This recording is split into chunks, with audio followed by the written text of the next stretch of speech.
బతుకంటే బొమ్మల ఆట అని తెలుసు, కథ అని తెలుసు, కథ అని తెలుసు, కథలన్నీ కంచికే చేరునని తెలుసు,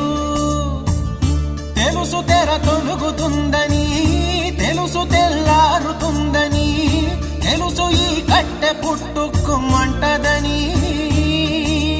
తెలుసు ఈ మట్టి మట్టిలో కలిసిపోతదని, ఎన్ని తెలిసి ఇరకాటంలో పడిపోతావు ఎందుకని మాయా